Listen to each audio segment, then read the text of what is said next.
بسم اللہ الرحمن الرحیم رب زدنی علما نحمدہ و نصلی علی رسولہ الکریم اما بعد۔ دیکھیں، جو پہلا فرقہ جس کا ذکر شیخ صالح الفوزان اپنی معروف کتاب لمحہ علی الفراق الدعلہ میں کرتے ہیں وہ ہے قدریہ۔ کہتے ہیں جو سب سے پہلا گمراہ فرقہ ہوا وہ قدریہ تھا۔ یہ صحابہ کے آخری دور میں اس کا ظہور ہوا۔ قدریہ جو ہے تقدیر کا انکار کرتے تھے اور وہ یہ کہتے تھے کہ جو کچھ بھی کائنات میں ہو رہا ہے وہ قدر اور قضا کی وجہ سے نہیں، اللہ تعالیٰ کی جو قدر و قضا ہے اس کی وجہ سے نہیں، بلکہ یہ تو بندے کے افعال یا بندے کے اعمال یا بندے کی حرکتوں کی وجہ سے جو ہے یہ ہو رہا ہے، اس سے پہلے نہیں، اللہ تعالیٰ کی تقدیر کی وجہ سے نہیں۔ تو پتہ کیا چلا، شیخ صالح الفوزان کہتے ہیں تو انہوں نے ایمان کے 6 ارکانوں میں سے ایک رکن کا یا پھر آخری رکن کا انکار کر دیا۔ آخری رکن کیا ہے؟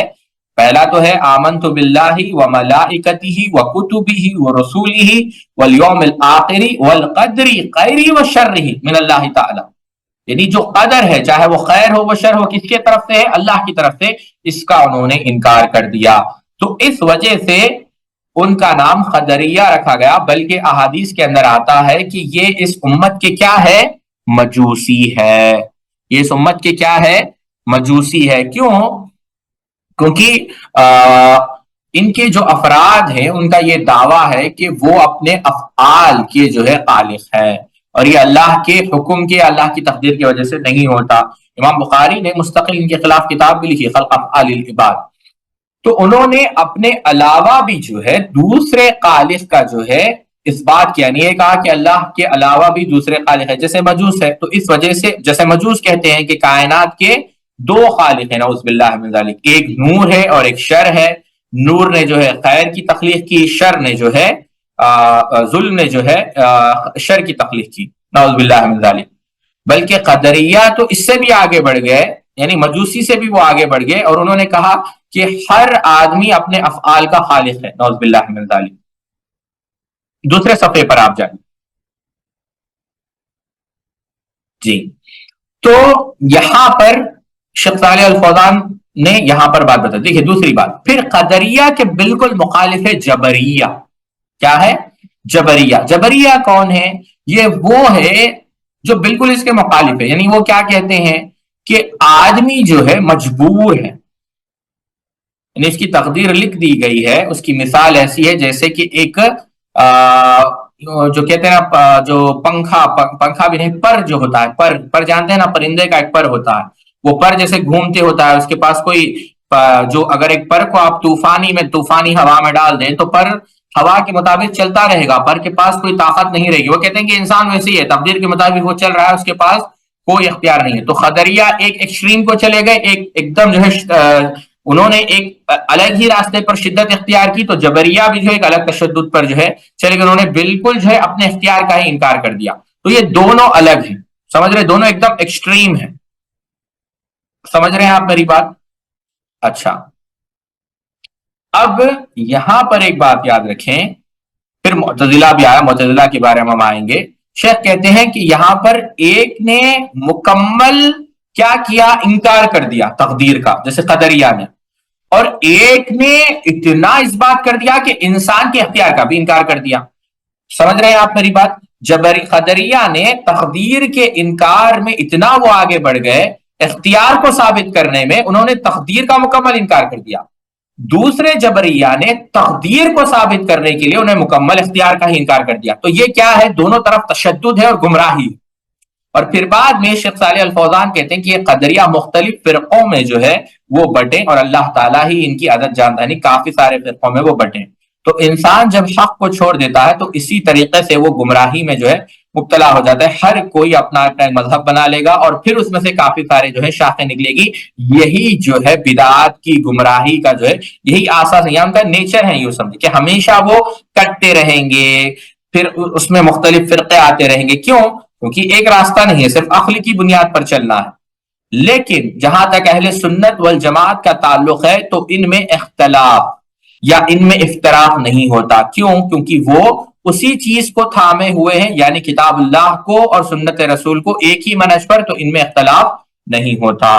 تو یہ پہلے کیا ہے؟ قدریہ۔ چلیے دوسرے فرقے پر جاتے ہیں۔ دوسرا فرقہ جس کا ذکر شیخ صالح الفوزان کرتے ہیں وہ ہے خوارج۔ یہ کون لوگ ہیں؟ جنہوں نے سیدنا عثمان ابن عفان رضی اللہ تعالیٰ عنہ کے خلاف بغاوت کی ان کے خلافت کے آخری حصے میں، حتیٰ کہ ان کے بغاوت کا ہی یہ نتیجہ نکلا کہ اللہ اکبر، سیدنا عثمان ابن عفان کو جو ہے مظلومانہ طور پر شہید کر دیا گیا۔ بلکہ خوارج کا شر امیر المؤمنین سیدنا علی ابن ابی طالب رضی اللہ عنہ کی خلافت میں اور بڑھ گیا، اور یہ سیدنا علی رضی اللہ عنہ سے انہیں اعراض کیا، یعنی سیدنا علی سے ہٹ گئے اور بلکہ سیدنا علی کی تکفیر کی، اللہ اکبر، یعنی سیدنا علی ابن ابی طالب کو کافر کہا، سیدنا علی ابن ابی طالب کے اصحاب کو جو ان کے ساتھ تھے ان کو کافر کہا، کیونکہ وہ ان کے مذہب سے موافقت نہیں رکھتے تھے۔ اور خوارج جو ہے، جو کوئی بھی ان کے اصول کے خلاف جاتا انہیں کافر قرار دیتے ہیں۔ انہوں نے اصحاب رسول کی ہی تکفیر کر دی، جو کہ کائنات کی سب سے افضل ترین مخلوق ہے۔ ان کا مذہب کیا تھا کہ سنت کی اتباع نہیں، جماعت کو لازم پکڑنا نہیں، نہ حکمران کی جو ہے کیا ہے اتباع، حکمران کی فرما برداری کرنی ہے، بلکہ صرف بغاوت جو ہے ان کا مقصد تھا، اور وہ دین سے ہٹ گئے۔ اور انہوں نے کیا کہا ہے؟ اللہ کے رسول نے کیا کہا ہے؟ اللہ تعالیٰ نے کیا کہا ہے؟ یا ایھا الذین آمنوا اطیعوا اللہ واطیعوا الرسول واولی الامر منکم، کہ جو تم ان کی اطاعت کرو جو حکمران ہیں، سمجھ رہے؟ اولو الامر کی اللہ تعالیٰ نے یہ حکم دیا، لیکن انہوں نے ایسا نہیں کیا، بلکہ اللہ کے رسول نے اسی کی پیشین گوئی کی تھی۔ آپ دوسرے صفحے پر جائیں، ہم آگے بڑھ چکے ہیں، دوسرے صفحے پر جائیں اور آگے بڑھیں، اولی الامر منکم، آگے بڑھیں جی، یہاں رک جائیں۔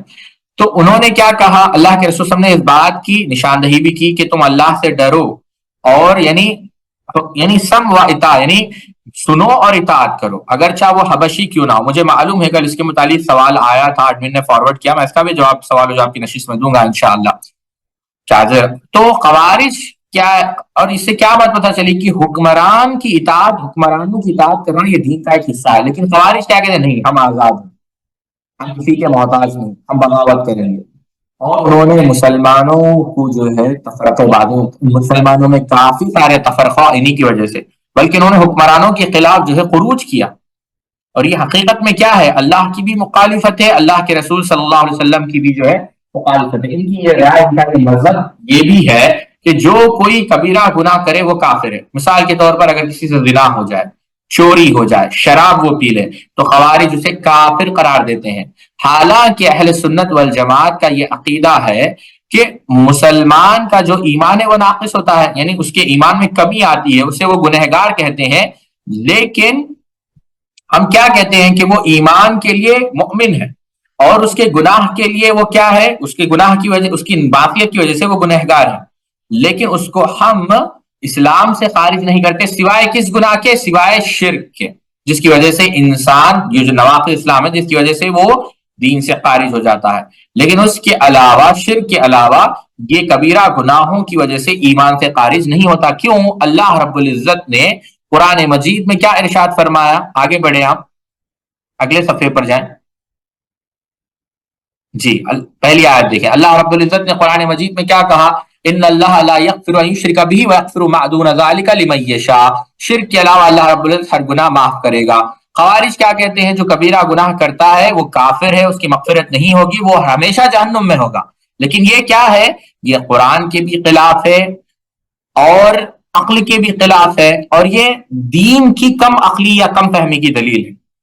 خوارج عبادت کرنے میں آگے ہیں، بات غور سے سمجھے۔ امام مالک نے کیا کہا تھا کہ عبادت کرنے میں تو آگے ہیں، نماز میں، روزے میں، قرآن کی قرات میں بہت ذوق ہے، لیکن علم کی کمی ہے۔ کس کی کمی ہے؟ علم کی کمی ہے۔ تو اس سے نقطہ کیا پتا چلا ساتھی؟ اس سے نقطہ یہ پتا چلا، سبحان اللہ، کہ عبادت کے ساتھ ضروری ہے کہ انسان کے پاس دین کی سمجھ ہو اور علم ہو۔ یہی وجہ ہے اللہ کے رسول صلی اللہ علیہ وسلم نے صحابہ کو کیا کہا کہ تم ان کی عبادتوں کو اپنی عبادتوں کے سامنے حقیر اپنی عبادتوں کو ان کی عبادتوں کے مقابلے میں حقیر جانو۔ اور اللہ کے رسول نے پھر کیا کہا؟ لیکن یہ دین سے ایسے نکل جائیں گے جیسے تیر کمان سے نکل جاتا ہے۔ یعنی دین سے مکمل دور. تمام عبادات، تمام نیکیوں، تمام تہجد کے باوجود کیونکہ ان کا منہج علم، بصیرت، صحیح تفہیم کی بنیاد پر نہیں ہے، یہ شر ہے نہ کہ خیر، یہ بات بتائی گئی. اور آپ دیکھیں گے یہاں پر ایک نقطہ کہ ایک دن بھی، غور سے سنیں اس بات کو، شیخ نے بھی کہا کہ ایک دن بھی، آگے بڑھیں آپ دوسرے صفحے پر جائیں، ایک دن بھی ان لوگوں نے، ایک دن بھی انہوں نے کافروں سے جہاد نہیں کیا، مشرکوں سے جہاد نہیں کیا. ہمیشہ ان لوگوں نے مسلمانوں سے لڑی. کون؟ خوارج. ہمیشہ وہ مسلمانوں سے لڑتے رہے. اور یہ لوگ وہی ہے، امام احمد مسند کے اندر نقل کرتے ہیں کہ یہ اہل اسلام، جیسے اللہ کے رسول صلی اللہ علیہ وسلم نے کہا، یہ اہل اسلام کو قتل کریں گے اور مشرکین کو جو ہے وہ چھوڑ دیں گے. یعنی دشمنی صرف کس سے ہوگی؟ مسلمانوں سے. انہوں نے سیدنا عثمان کو ختم کیا، سیدنا علی ابن ابی طالب کو ختم کیا. آگے بڑھیں دوسرے صفحے پر جائیں. سیدنا عثمان کو قتل کیا، ہاں دیکھیں، سیدنا علی رضی اللہ تعالیٰ عنہ کو قتل کیا، سیدنا زبیر بن العوام رضی اللہ عنہ کو قتل کیا. یہ کون تھے؟ بہترین صحابہ تھے، بلکہ اس کے بعد بھی بہت سارے صحابہ کو قتل کیا. کیوں؟ جاہل تھے کس کے متعلق؟ دین کے متعلق. حالانکہ وہ نیک تھے، عبادت گزار تھے، اجتہاد کرتے تھے عبادت کے اندر، لیکن کیونکہ ان کی بنیاد صحیح علم پر نہیں تھی، اس لیے ان کا شر بہت زیادہ تھا.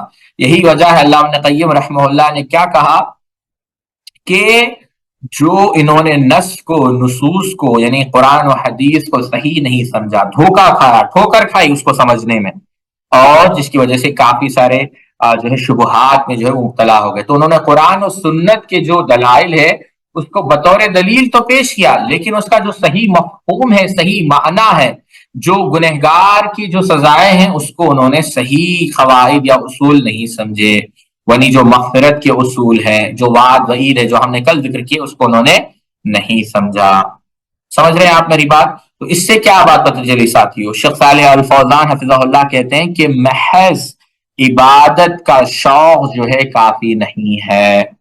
عبادت کا شوق کافی نہیں ہے، انسان کے پاس علم ہونا چاہیے، بصیرت ہونی چاہیے، صحیح تفہیم ہونی چاہیے، علم کے اندر رسوخ ہونا چاہیے. کیوں؟ اگر یہ کافی ہوتا تو خوارج کبھی گمراہ نہیں ہوتے. خوارج گمراہی ہوئے علم کی وجہ سے. سیدنا علی ابن ابی طالب رضی اللہ تعالی عنہ نے نہروان کے دن، آپ دیکھیں سیدنا علی رضی اللہ تعالیٰ عنہ، اگلے صفحے پر آپ جائیں، سیدنا علی رضی اللہ تعالیٰ عنہ نے یہاں پر دیکھیں، سیدنا علی رضی اللہ تعالی عنہ نے ان لوگوں کو قتل کیا نہروان کے دن.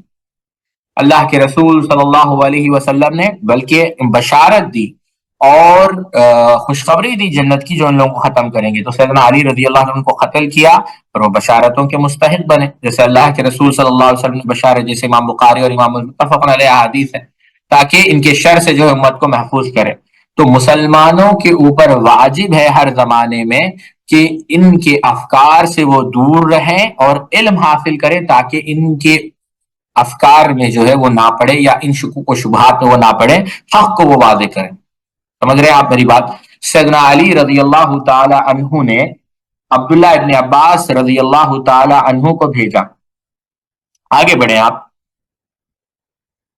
سیدنا علی رضی اللہ تعالی عنہ نے عبداللہ ابن عباس جو حبر یعنی علم کے سمندر ہیں، جو ترجمان القرآن ہیں، ان کو بھیجا ان کے پاس، خوارج کے پاس مناظرہ کرنے کے لیے. تو 6000، بلکہ بعض روایت میں آتا ہے 4000 لوگوں نے آپ کی ہاتھ پر توبہ کی، اور وہ لوگ جو ہے سیدنا عبداللہ بن عباس رضی اللہ عنہ کی دعوت کی وجہ سے انہوں نے خروج کے افکار کو ترک کیا اور دوبارہ وہ اہل سنت والجماعت کے منہج پر وہ لوٹ آئے. یہ مناظرہ کیا ہے؟ یہ مناظرہ کیسے ہوا؟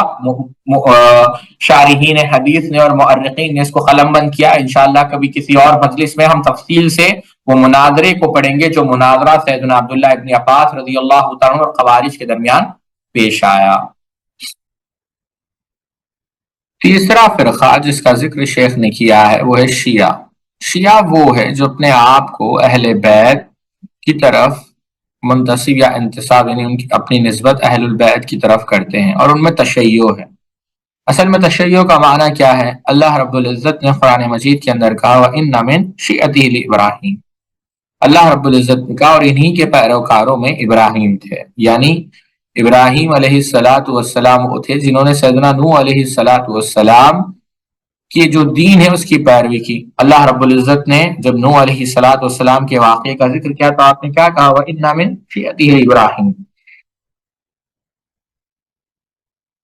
لیکن اصل معنی کیا ہے؟ یعنی اس کا جو مصدر ہے وہ تشیع ہے نا. تشیع ہوتی ہے پیروی کرنا یا ان کی پیروی کے معنی میں، یعنی ان کی جو ہے تعاون کے معاملے میں. لیکن یہ تشیع جو ہے ان کی طرف منتسب ہو گیا. کیوں شیعوں کی طرف؟ کیوں؟ یہ وہ لوگ ہیں اہل البیت یعنی سیدنا علی اور سیدنا علی رضی اللہ تعالیٰ عنہ کی جو آل ہے، یہ ان کا یہ دعویٰ ہے کہ سیدنا علی رضی اللہ تعالیٰ عنہ خلافت کے زیادہ مستحق تھے. کس کے مقابلے میں؟ سمجھ رہے ہیں آپ میری بات؟ سیدنا علی رضی اللہ عنہ خلافت کے زیادہ مستحق تھے یا حقدار تھے؟ یہ کس کا عقیدہ ہے؟ شیعوں کا.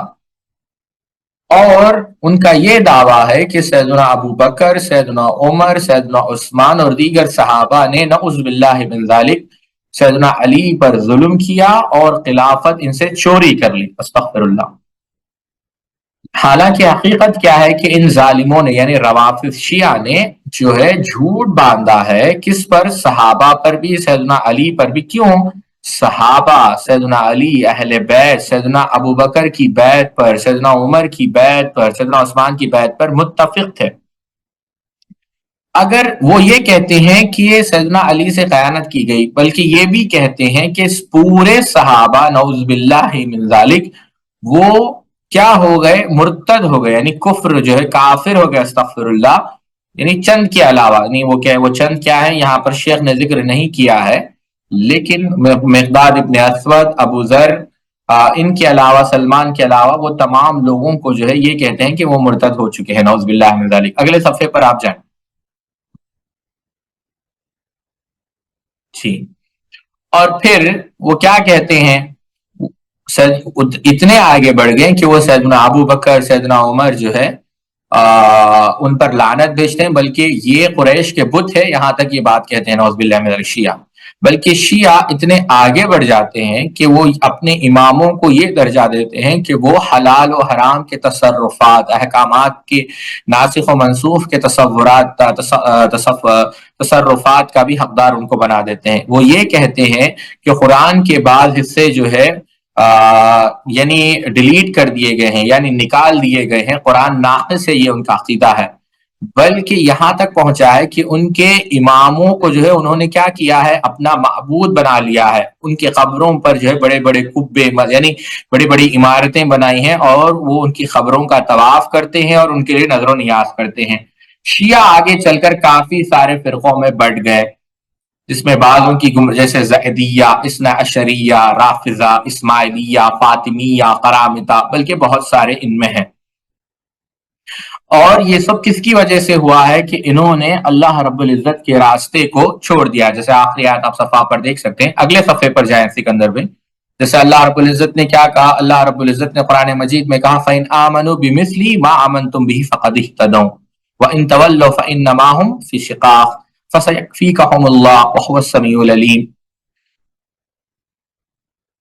اب جو ہدایت اگر لانا ہے تو اس طریقے سے ایمان لانا ہے جس طریقے سے صحابہ ایمان لے. لیکن وہ اگر مڑ جائیں تو کیا ہوگا؟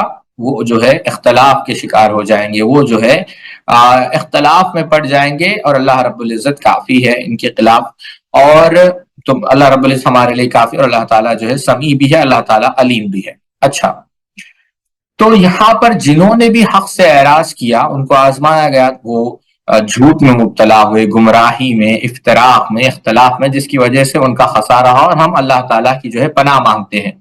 پھر شیعہ اس کے بعد وہ اور بھی جو ہے فرقوں میں بٹی، جیسا ابھی ذکر ہوا. جیسے خوارج بھی جو ہے فرقوں میں بٹی. خوارج کس میں بٹی؟ الازارقہ، حروریہ، نجدات، السفریہ، عبادیہ. یہ کیا ہے؟ خوارج کے فرقے ہیں. اسی طریقے سے شیعہ بھی جو ہے بہت سارے فرقوں میں وہ بٹ گئی. چوتھا فرقہ جس کا ذکر شیخ نے کیا ہے وہ ہے جہمیہ. شیخ کہہ رہے ہیں کہ جہمیہ کون ہے؟ کہتے ہیں کہ جہمیہ، اور سے سنیں، جہمیہ اس لیے کہتے ہیں کہ ان کی نسبت جہم بن صفوان کی طرف ہے. یہ جہم بن صفوان کون ہے؟ جعد ابن درہم کا شاگرد ہے۔ جعد ابن درہم کون ہے؟ یہ طالوت کا شاگرد ہے۔ طالوت کون ہے؟ یہ لبید ابن الآثام کا شاگرد ہے۔ یہ وہی بدبخت ہے جس پر اللہ کے رسول جس نے اللہ کے رسول صلی اللہ علیہ وسلم پر جادو کیا۔ تو یہ جہمیہ اصل میں کس کے شاگرد ہیں؟ جہمیہ اصل میں شاگرد ہیں یہود کے۔ جہمیہ کس کے شاگرد ہیں؟ یہود کے۔ جہمیہ کا مذہب یہ ہے کہ وہ اللہ تعالیٰ کے اسماء و صفات کو ثابت نہیں کرتے، یعنی اللہ تعالیٰ کے اسماء و صفات کا وہ انکار کرتے ہیں، اور یہ ان کا دعویٰ ہے کہ اللہ تعالیٰ کی جو ذات ہے وہ جو ہے اسماء و صفات سے مبرہ اور منزہ ہے، نعوذ باللہ من ذالک۔ یعنی ذات تو ہے لیکن نہ اس ذات کے نام ہے نہ اس کے صفات ہے، اور یہ کہتے ہیں کہ اللہ تعالیٰ کے اسماء و صفات کو ثابت کرنا شرک ہے، نعوذ باللہ من ذالک۔ یہ ایسے گویا کہ ہم جو ہے بہت سارے معبودوں کو ثابت کر رہے ہیں۔ یہ تمام شبہات جو ہے قابل لعنت ہے اور یہ قابل مذمت ہے۔ شیخ صالح الفوزان کہتے ہیں کہ یہ جو شبہات ہیں، یہ جو اعتراضات ہیں، قابل لعنت ہے۔ اچھا، اب ہم یہ نہیں کہتے کہ ہمیں اس بات کا علم نہیں کہ وہ اپنے بارے میں کیا کہتے ہیں، لیکن بعض اپنے آپ کو عالم بھی کہتا ہے، بعض کہتا ہے میں تاجر ہوں، بعض کہتا ہے کہ میں ہوں۔ لیکن مثال کے طور پر اس کو سمجھے، اگر کوئی کہے کہ وہ عالم بھی ہے تو کیا اس کا، اگر کوئی شخص یہ کہے، شیخ صالح الفوزان مثال دے رہے ہیں، اگر ان میں سے کوئی یہ کہے کہ وہ عالم بھی ہے، انسان بھی ہے، تاجر بھی ہے، تو کیا اس کا یہ مطلب ہے کہ یہ چار لوگ ہیں؟ نہیں، یہ تو اس کے صفات ہے۔ تو یہ کیا ہے؟ یہ اس کے عقل کی نقص کی دلیل ہے کہ ایک ذات کے مختلف اسماء اور مختلف صفات ہو سکتے ہیں، لیکن اس کا یہ معنی بالکل بھی نہیں کہ جس کے مختلف اسماء مختلف صفات ہے تو اس کا یہ معنی بالکل بھی نہیں کہ مختلف ذاتیں ہیں۔ جیسے کہ مشرکین نے جب یہی کہا نا، کہ جب مشرکین نے یہ سنا، شیخ صالح الفوزان کہتے ہیں کہ اللہ کے رسول صلی اللہ علیہ وسلم یا رحمان یا رحیم، آگے بڑھیں آپ اگلے صفحے پر، کہ مشرکین نے جب یہ کہا کہ اللہ کے رسول صلی اللہ علیہ وسلم نے کیا کہا، یا رحمان تو یا رحمان یا رحیم، تو انہوں نے کیا کہا کہ ہو سکتا ہے کہ یہ جو شخص ہے یہ بہت سارے معبودوں کی طرف دعوت دے رہا ہے، بہت سارے معبودوں کو پکار رہا ہے۔ تو اللہ رب العزت نے کیا کہا، قل اللہ عبد الرحمن، کہ اللہ سبحان اللہ، یہ کہاں ہے؟ سورہ اسراء میں۔ جی، اللہ رب العزت نے قرآن مجید میں کیا کہا، کہہ دو کہ تم خدا کو اللہ تعالیٰ کے نام سے پکارو یا رحمان کے نام سے، ہے کہ نہیں؟ تو کیا ہے؟ اللہ تعالیٰ نے کہا فَلَهُ الْأَسْمَاءُ الْحُسْنَى، یہ کیا ہے؟ اللہ تعالیٰ کے اسماء حسنہ میں سے۔ وَلَا تَجْهَرُوا بِصَلَاتِكَ وَلَا تُخَافِتْ بِهَا وَابْتَغِ بَيْنَ ذَلِكَ سَبِيلًا۔ اللہ تعالیٰ نے کہا کہ جو تم اللہ تعالیٰ کو رحمان سے پکارو یا رحیم سے پکارو، تو اس کا یہ تو پکار تو تم کسے رہے ہو؟ اللہ کو۔ کیوں؟ یہ اللہ تعالیٰ کے اسماء الحسنہ میں سے ہے، اور نماز نہ بلند آواز سے پڑھو اور نہ ہی آہستہ ہلکے، اس کے بیچ کا طریقہ اختیار کرو۔ تو اس سے کیا بات پتا چلی کہ اللہ تعالیٰ، یہ جو طریقہ تھا یہ کس کا طریقہ تھا؟ مشرکین کا، اور اللہ تعالیٰ نے اس کا رد کر دیا ہے کہ نہیں، اللہ تعالیٰ کے جو اسماء ہے وہ کافی زیادہ ہے، اور وہ پوری کس کی طرف دلالت کرتے ہیں؟ ایک ذات کی طرف، جو ذات پاک ہے، جو ذات ہر عیب سے ہر نقص سے مبرہ اور منزہ ہے، وہ ذات جو عرش پر مستوی ہے۔ بالکل بھی اللہ تعالیٰ کے اسماء و صفات کا یہ معنی نہیں، یا پھر یہ اس بات کی طرف دلالت نہیں کرتا کہ مختلف یا متعدد ذاتیں ہیں، نعوذ باللہ من ذلک، جیسے کہ جہمیہ کہتے ہیں۔ اور کسی ذات کو بغیر صفت کے تسلیم کرنا گویا اس کا انکار کرنا ہے، اور یہ بالکل محل نظر ہے۔ سمجھ رہے ہیں آپ میری بات؟ کہ کسی ذات کا موجود ہونا اور اس کی کسی صفت کا موجود نہ ہونا گویا یہ اس کے انکار پر دلالت کرتا ہے، نہ کہ اس کے وجود پر۔ یہ بھی بات سمجھیں۔ اور ان کے شبہات میں سے یہ بھی ایک شبہ ہے، وہ یہ کہتے ہیں کہ جب ہم اللہ تعالیٰ کے صفاتوں کو ثابت کرنے کی کوشش کریں گے تو تشبیہ لازم آئے گی، کیونکہ یہ صفات مخلوق کے اندر بھی موجود ہے، یہ کہتے ہیں۔ اور آج بھی بعض لوگ یہی کہتے ہیں۔ تو یہ بھی بات کیا ہے؟ یہ بات بھی باطل ہے۔ شیخ کہتے ہیں یہ بات بھی باطل ہے۔ کیوں؟ کیونکہ ساتھیوں، اللہ تعالیٰ کے جو صفات ہے وہ اللہ کے شایع نشان ہے. کیوں؟ یہاں پر میں ایک مثال سے آپ کو بات سمجھانا چاہوں گا جو علماء نے تدمریہ کی آپ بحث پڑھے تو آپ کو ملے گا. کیا بندر کی آنکھ، شیر کی آنکھ، سانپ کی آنکھ، انسان کی آنکھ، چیل کی آنکھ برابر ہے؟ بالکل بھی نہیں. تو جب مخلوقات کی آنکھ میں زمین و آسمان کا فرق ہے تو سبحان اللہ، وہ تو خالق و خلاق ہے، تو تشبیہ لازم نہیں آتی. اللہ کی صفات بغیر تشبیہ، بغیر تعطیل، بغیر تحریف، بغیر تکییف، بغیر تعویل پر ہم ایمان لاتے ہیں. بلکہ جہمیہ نے دونوں گمراہیوں کو جمع کر لیا، یعنی اسماء میں بھی صفات میں بھی، اور وہ تقدیر میں بھی چلے گئے. انہوں نے یہاں تک کہہ دیا کہ ہم تو جو ہے یعنی مخلوق، یعنی انہوں نے یہ بھی کہہ دیا کہ بندے کے پاس ارادہ نہیں ہوتا. اگلے صفحے پر آپ جائیں. جی، بندے کے پاس جو ہے انہوں نے یہ بھی کہا، ایک تو ان کی گمراہی کیا ہے اسماء و صفات کے معاملے میں، دوسرا جو ہے انہوں نے یہ بھی گمراہی جوڑ لی قدر، یعنی تقدیر کے متعلق. وہ یہ کہتے ہیں بندے کے پاس اختیار نہیں ہوتا یا اس کے پاس ارادہ نہیں ہوتا، یعنی سیم وہی عقیدہ جو جبریہ کا ہے. تو جب بندے کو سزا مل رہی ہے گناہوں کی تو اس پر ظلم ہو رہا ہے نعوذ باللہ من ذلک، کیونکہ اس کا اختیار تھا ہی نہیں. استغفر اللہ.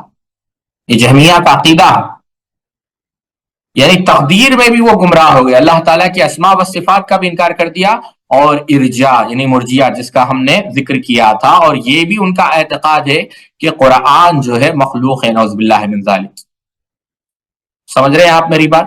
قرآن جو ہے مخلوق ہے، یہ بھی ان کا عقیدہ ہے.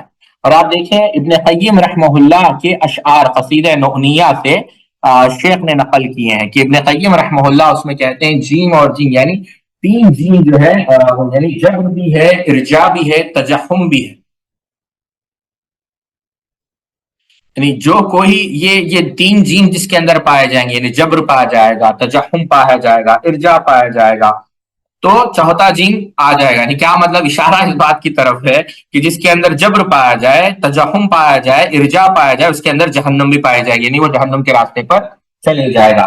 تو جو جہمیہ کا مذہب ہے وہ کافی سارا عام ہو چکا ہے، کیونکہ بہت سارے لوگ اللہ تعالیٰ کی اسماء و صفات کا انکار کر رہے ہیں. اور یہیں سے معتزلہ، اشاعرہ، ماتریدیہ وجود میں آئے. معتزلہ نے کیا کیا؟ اللہ تعالیٰ کے اسماء کو تو ثابت کیا، لیکن اللہ تعالیٰ کے صفات کا انہوں نے انکار کر دیا. اللہ تعالیٰ کے اسماء کو تو انہوں نے اس بات کی، یعنی اس کی تصدیق کی، لیکن جو ہے انہوں نے صفات کا انکار کر دیا. دیکھیں آپ پھر اس کے بعد آگے اگلے صفحے پر جائیں. جی، اور لیکن انہوں نے صرف بعض اسماء کا جو ہے انہوں نے اس بات کیا، اور وہ بھی انہوں نے یہ کہا کہ اسماء پر اسماء کو ہم ثابت تو کرتے ہیں لیکن اس میں نعوذ باللہ من ذلک کوئی معنی مطلب نہیں، کوئی صفات موجود نہیں. تو یہ اس وجہ سے معتزلہ جو ہے، معتزلہ کو معتزلہ کیوں کہا جاتا ہے؟ کیوں جو اس کا امام تھا واصل بن عطا، یہ اصل میں حسن بصری کا شاگرد تھا، حسن بصری کے مجلس میں آیا کرتا تھا. اور اس کو جب یعنی اس نے حسن بصری رحمہ اللہ کو جب پوچھا گیا کبیرہ گناہ کے مرتکب کے بارے میں، تو انہوں نے اہل سنت والجماعت کا منہج بیان کیا حسن بصری نے کہ وہ مومن رہے گا، ایمان کے اندر نقص ہوگا، لیکن وہ مومن رہے گا اس کے ایمان کی وجہ سے، اور فاسق رہے گا اس کی جو ہے گناہ کی وجہ سے. تو فوراً واصل بن عطا حسن بصری کے جواب سے جو ہے راضی نہیں تھے، تو انہوں فوراً جو ہے یعنی حسن بصری کے در سے ہٹ، یعنی اعتزال، یعنی اپنے آپ کو دور کر لیا وہاں سے. انہوں نے کیا کہا؟ نہیں، واصل ابن عطا نے حسن بصری کو کیا کہا؟ نہیں، یہ میرا ایمان ہے کہ نہ تو وہ مومن رہے گا نہ تو وہ کافر رہے گا، بلکہ یہ دو حالتوں کے درمیان رہے گا. یہ معتزلے کا عقیدہ ہے. خوارج کا کیا ہے کہ کافر ہو گیا ہے، معتزلے کا کیا عقیدہ ہے؟ نہ تو وہ مومن رہے گا نہ تو وہ کافر رہے گا، بیچ کی دو حالتوں میں رہے گا. اور وہ حسن بصری رحمہ اللہ سے ہٹ گیا، بلکہ اس نے ایک اور مسجد جو ہے اور مسجد کا راستہ اختیار کیا، اور وہاں پر لوگوں کو وہ اپنے گمراہ افکار کی تعلیم دینے لگا. یہی حالت ہوتی ہے گمراہ لوگوں کی ہر صورتحال میں، اور لوگ جو ہے ان کو جو ہے جوائن کر لیتے ہیں جب وہ اہل علم سے دور ہو جاتے ہیں. تو انہوں نے کیا کیا؟ حسن بصری رحمہ اللہ جو اس وقت اہل سنت والجماعت کے شیخ تھے، جو خیر یعنی جو ہے جن کو اللہ تعالیٰ نے دین کی صحیح سمجھ دی تھی، علم پر تھی، تو کیا ہوا کہ ایک معتزلی آیا لیکن وہ گمراہ ہو گیا اور وہ حسن بصری رحمہ اللہ کے علم سے دور ہو گیا. اور آج بھی شیخ صالح الفوزان کہتے ہیں کہ ہمارے زمانے میں بھی اہل بدعت کا یہی حال ہوتا ہے کہ وہ اہل سنت والجماعت کے علماء کو چھوڑ دیتے ہیں اور گمراہ افکار، نتیجتاً گمراہ افکار میں جو کیا ہوتا ہے مبتلا ہو جاتے ہیں. تو معتزلہ کو معتزلہ اسی لیے کہا گیا کہ انہوں نے اعتزال یعنی اپنے آپ کو اہل سنت والجماعت سے دور کر لیا، اللہ تعالیٰ کے اسماء و صفات کا انکار کیا، اور ناموں کو بھی جب ثابت کیا تو بغیر معنوں کے انہوں نے ثابت کیا، اور انہوں نے یہ کہا کہ جو کبیرہ گناہ کرتا ہے تو انہوں نے یہ بھی کہا کہ جو کبیرہ گناہ کرتا ہے وہ ہمیشہ کے لیے کہاں رہے گا، یعنی جہنم میں رہے گا۔ لیکن انہوں نے یہ کہا کہ یعنی فرق اس میں یہ ہے خوارج سے معتزلہ میں کہ انہوں نے یہ کہا ایک جو سمجھے شرط انہوں نے یہ رکھ دی دنیا کے اندر کہ وہ جو ہے دو حالتوں کے اندر یا تو وہ مومن رہے گا نہ تو وہ کافر رہے گا، یہ کہا۔ لیکن خوارج نے کیا کہا کہ وہ کافر ہو جائے گا۔ سمجھ رہے ہیں آپ میری بات؟ اگلے صفحے میں جائیں جی، پھر اگلے صفحے میں جائیں جی۔ تو اب یہ چیز شیخ صالح فوزان حفظہ اللہ نے بیان کی، تو سبحان اللہ، یعنی ہم یعنی کیا اب آپ سوچیں کیا اس بات میں کوئی سینس ہے کہ انسان نہ کافر ہے نہ مومن ہے؟ هو الذی خلقکم فمنکم کافر ومنکم مؤمن، اللہ تعالیٰ نے تمہیں پیدا کیا، تم میں سے کوئی کافر ہے یا تم میں سے کوئی مومن ہے۔ اللہ تعالیٰ نے یہی کہا نا سورہ تغابن کے اندر، شیخ صالح فوزان کہتے ہیں تو اب یہ کہہ رہے ہیں کہ نہ تو وہ کافر ہوگا نہ تو وہ مومن ہوگا۔ اللہ تعالیٰ اگر چاہتا تو یہ چیز کیا ہے؟ یہ معتزلہ کے گمراہ افکار ہے۔ اشاعرہ کیا ہے؟ اشاعرہ یہی معتزلہ میں سے آئے ہیں جو ابو الحسن اشعری کی طرف اپنے آپ کو جو ہے نسبت کرتے ہیں، جو اکثر امت جو ہے آج اسی میں مبتلا ہے۔ ابو الحسن اشعری رحمہ اللہ اصل میں معتزلی تھے، اللہ تعالیٰ نے انہیں جو ہے ہدایت دی اور انہوں نے حق اور باطل کے درمیان تمیز کی، اور انہوں نے معتزلہ کے جو گمراہ کن نظریات اس کو وہ سمجھے، اور وہ ایک دن مسجد میں جو ہے کھڑے ہوئے جمعہ کی نماز کے بعد، انہوں نے کہا کہ میں معتزلہ کے مذہب کو چھوڑتا ہوں، اپنے جبے کو انہوں نے اتارا اور کہا کہ میں نے معتزلہ کے مذہب کو اسی طریقے سے اتار پھینکا ہے جیسے میں نے اپنے لباس کو ابھی یعنی جبے کو میں نے قمیص کو اپنے اتار پھینکا ہے۔ اور پھر ابو الحسن اشعری رحمہ اللہ اس کے بعد یہاں پر شیخ لکھتے ہیں کہ ابو الحسن اشعری رحمہ اللہ اس کے بعد کہاں گئے؟ وہ انہوں نے کلابیہ کے مذہب کی پیروی کی۔ کلابیہ کون ہے؟ یہ عبداللہ ابن سعید ابن کلاب ہے جو صرف اللہ تعالیٰ کے 7 صفاتوں پر ایمان رکھتے تھے اور باقیہ تمام صفاتوں کا وہ انکار کرتے تھے۔ وہ کہتے تھے ابن کلاب کہ عقل صرف انہی چیزوں کو مانتی ہے، 7 کیا؟ علم، قوت، ارادہ، حیات، سم، بصیر اور کلام۔ یہ 7 صفتیں علم، قوت، ارادہ، حیات، سمیع، بصیر، کلام، یعنی نالج، پاور، ول، لائف، ہیئرنگ کہہ سکتے ہیں، سائٹ اور سپیچ، اور انہوں نے کہا کہ یہی عقل مانتی ہے اور دوسری چیز کو عقل نہیں مانتی۔ پھر اللہ تعالیٰ نے ابو الحسن اشعری رحمہ اللہ کو ہدایت دی، انہوں نے کلابیہ کے مذہب کو بھی چھوڑ دیا اور وہ امام احمد ابن حنبل امام اہل سنت کی مذہب کی طرف وہ انہوں نے رجوع کیا، یعنی وہ مکمل اب سلفی ہو گئے۔ کون؟ امام ابو الحسن اشعری۔ اگلے صفحے پر جائیے آپ جی۔ تو اللہ تعالیٰ نے انہیں ہدایت دی اور انہوں نے کہا کہ میں وہی کہتا ہوں، آخری حالت میں ابو الحسن اشعری رحمہ اللہ نے کہا کہ میں وہی کہتا ہوں جو امام اہل سنہ والجماع امام ابن حنبل نے کہا کہ اللہ تعالیٰ عرش پر مستوی ہے، اللہ تعالیٰ کا ہاتھ ہے، اللہ تعالیٰ کا چہرہ ہے، اور یہی بات ان کی کتاب الابانہ، اصول الدیانہ، مقالات الاسلامین و اختلاف المسلین، اور یہی بات امام ابن حنبل رحمہ اللہ سے بھی مروی ہے۔ لیکن بعض ان کے افکار ایسے ہیں جو تھوڑے سے جو ہے حق سے جو ہے ہٹے ہوئے ہیں، لیکن مسئلہ یہاں پر یہ ہے کہ جس طریقے سے متعصب حنفی امام ابو حنیفہ رحمہ اللہ کے بہت سارے مسائل نہیں مانتے، اسی طریقے سے ان کے بہت سارے ماننے والے ان کا جو پچھلا مذہب تھا کلابیہ کا، اسی مذہب کے پیروی کرتے ہیں، اور آخری جو ان کا موقف تھا اس موقف کی پیروی نہیں کرتے، نہیں سلفی مذہب کی۔ سمجھ رہے ہیں آپ لوگ میری بات؟ یا ابو الحسن اشعری رحمہ اللہ کی۔ اور بلکہ شیخ صالح الفوزان حفظہ اللہ آگے بیان کرتے ہیں کہ حالانکہ ابو الحسن اشعری رحمہ اللہ وہ آخری حالت میں مذہب اہل سنت کی طرف آ چکے تھے، تو یہ کہنا کہ اشعری مذہب یہ تو ظلم ہے، یہ تو مذہب کلابیہ کا مذہب ہے، نہ ہی مذہب کا ابو الحسن اشعری کا ہے کہ نہیں، یہ 7 صفتوں والا مذہب ابو الحسن اشعری رحمہ اللہ کا نہیں ہے، یہ کلابیہ کا مذہب ہے۔ کیوں؟ انہوں نے تو اس عقیدے سے توبہ کر لیا تھا اور ان کی کتاب چھپ چکی ہے الابانہ اصول الدیانہ، جس میں انہوں نے واضح طور پر حق کو واضح کر دیا اور اہل سنت والجماعت کے دلائل اور براہین کو انہوں نے رکھا اور مفصل انداز میں اپنے عقیدے کو پیش کیا، اگرچہ بعض انحرافات موجود ہے۔ جیسے جو ہے انہوں نے ذکر بھی کیا، شیخ صالح الفوزان حفظہ اللہ نے ذکر بھی کیا. تو بہرحال وہ کلام نفسی کی ایک بحث ہے، اس پر ہم نہیں جاتے، اور یہ وہ موضوع بھی نہیں ہے. تو اشاعرہ کا یہ مذہب تھا جو معتزلہ سے نکلا. جو معتزلہ کہاں سے نکلے؟ جہمیہ سے. اور بھی جو ہے مذاہب ہے. آپ اگلے صفحے پر جائیں. جی، شیخ صالح الفوزان حفظہ اللہ کہتے ہیں کہ بنیادی طور پر کتنے ہیں؟ 4: قدریہ، شیعہ، خوارج، جہمیہ. اور اس کے بارے میں اگر تفصیل سے کوئی پڑھنا چاہیں، عبد القاہر البغدادی رحمہ اللہ کتاب الفرق بین الفراق پڑھے، محمد ابن عبد الکریم الشہرستانی کی کتاب الملل والنحل پڑھے، امام ابن حزم کی کتاب الفصل فی الملل والنحل پڑھے، اور ابو الحسن الشری رحمہ اللہ کی کتاب مقالۃ الاسلامین و اختلاف المسلین پڑھے. یہ تمام کتابوں کے اندر تفصیل سے جو ہے اس چیز کو رکھا گیا ہے، اس پر بحث کی گئی ہے. اور یہی نصیحت شیخ نے کی ہے. آخری بحث یوں سمجھے کہ شیخ نے کہا ہے کہ ہمیشہ وَمِمَّنْ خَلَقْنَا أُمَّةً يَهْدُونَ بِالْحَقِّ وَبِهِ يَعْدِلُونَ، اہل سنت والجماعت کا حق ہمیشہ قائم رہے گا. اہل سنت والجماعت تمام تعریف اللہ ہی کے لیے. وہ قدریہ کا بھی رد کرتے ہیں، وہ تقدیر کا انکار نہیں کرتے، وہ تقدیر پر ایمان رکھتے ہیں. جو ارکان ایمان، جو ایمان کے 6 ارکان ہیں، اس کا 6واں حصہ ہے. اور وہ یہ بات مانتے ہیں کہ کائنات میں کچھ بھی نہیں ہوتا سوائے اللہ کے اذن کے.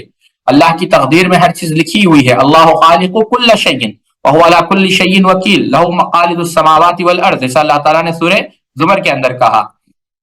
اگلے صفحے میں آپ جائیں. جی، اور اگلے صفحے میں جائیں. جی، تو یہاں پر شیخ صالح الفوزان حفظہ اللہ کہتے ہیں، اور پھر یہ بات بھی کہتے ہیں شیخ صالح الفوزان کہ ہم نہ تو جبریہ ہے نہ تو قدریہ ہے. ہم یہ بھی کہتے ہیں کہ بندے کو جو ہے ارادہ ہے، اس کے پاس جو ہے قوت ہے، یا اس کے پاس کیا کہتے ہیں چاہت ہے، وہ مجبور نہیں ہے. ٹھیک ہے، وہ چاہے تو خیر کرے، وہ چاہے تو شر کرے. اللہ نے اس کو ارادہ دیا، اللہ اس کو آزما رہا ہے. وما خلقت الجن فألهمها فجورها وتقواها وما خلقت الجن والانس الا ليعبدون الذي خلق الموت والحیاة ليبلوکم ایکم احسن عملا. اور اہل سنت والجماعت کا مذہب اصحاب رسول کو لے کر یہ ہے کہ ہم ان سے محبت کریں. اہل بیت کا بھی یہی ہے کہ ہم ان سے محبت کریں، اور ہم اپنی نسبت کہاں کرتے ہیں؟ صحابہ کی طرف. اور ہم کوشش کرتے ہیں کہ ہم انہی کی اتباع کریں، جیسے اللہ رب العزت نے جو ہے کہا. اور ہم کسی کے لیے جو ہے بغض نہیں رکھتے ان لوگوں میں سے جو گزر چکے ہیں. جیسے اللہ رب العزت نے سورہ حشر کے اندر کیا کہا؟ والذین جاءوا من بعدهم یقولون ربنا اغفر لنا ولاخواننا الذین سبقونا بالایمان ولا تجعل فی قلوبنا غلا للذین آمنوا ربنا انک رؤوف الرحیم. یہ دعا ہم کرتے ہیں. اور شیعہ نے اس کی مخالفت کی. کیوں؟ انہوں نے اللہ کے رسول صلی اللہ علیہ وسلم کے خلاف اپنے دلوں میں بغض رکھا، اپنے دلوں میں حسد اور کینہ رکھا، جو بالکل اس آیت کے خلاف ہے. وہ گزر چکے ہیں، اور اللہ کے رسول صلی اللہ علیہ وسلم کے وہ صحابی تھے، وزراء تھے.